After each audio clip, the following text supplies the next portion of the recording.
News 2 at 6 o'clock. State Police just getting around to releasing records the WBRZ investigative unit requested 2 months ago. The records paint a picture of even more cover-ups as the agency was scrambling to deal with the trooper discipline for using the N-word.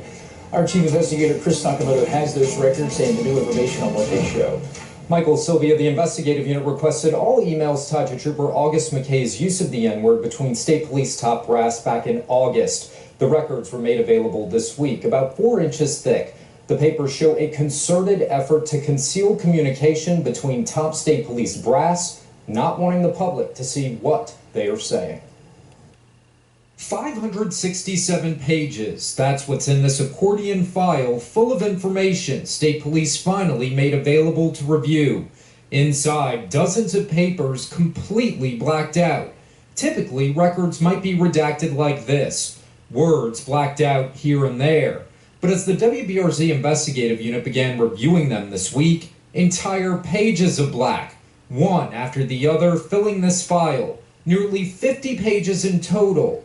Totally redacted just like this, that State Police did not want the public to read. There are certain exceptions to the Louisiana Public Records Act.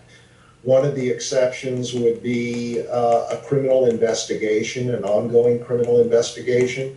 This case, from all I know, is not under criminal investigation.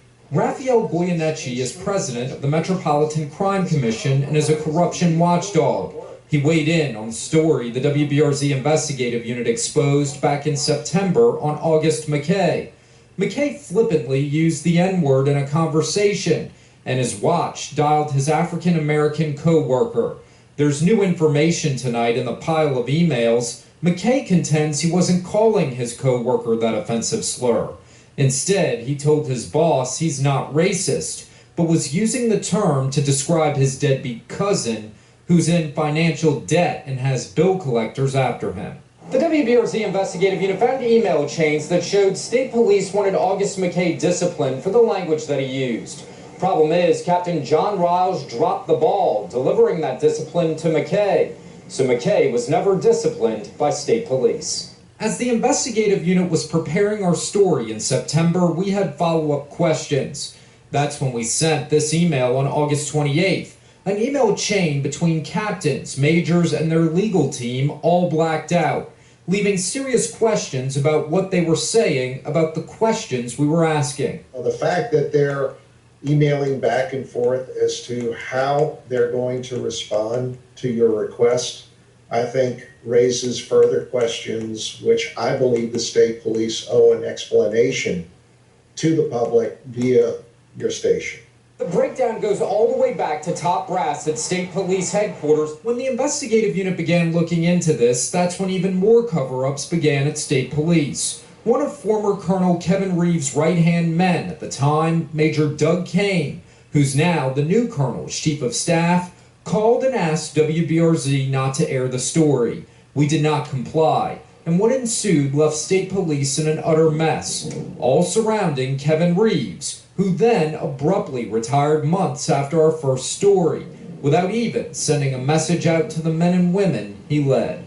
Anytime that an agency, particularly a law enforcement agency, is not transparent, is not forthright with information that the law requires them to make available to the public, it raises questions. Goyeneche says the redactions State Police placed on the records took thought and were no accident. Tonight, he wants to see someone held accountable now that a new colonel has been installed. I believe that those records do not meet the exception, and they should be provided to the public and to your station. And I think they owe an explanation as to why those documents were extensively redacted that you requested. We have an interview set up with the new State Police top cop, Colonel Lamar Davis, on Monday at 1 p.m. While Colonel Davis isn't responsible for a host of past State Police problems, we will be asking him how he plans to right the ship going forward. The fallout continues tonight after State Police resisted WBRZ trying to review public records. Hundreds of pages were made available this week, but dozens of pages just totally blacked out. Our chief investigator, Chris Nakamoto, has more on what legal experts are saying. Michael, Sylvia, numerous attorneys have told us they've never seen a public entity do this before, but state police did. It's raising questions tonight about what they don't want the public to read.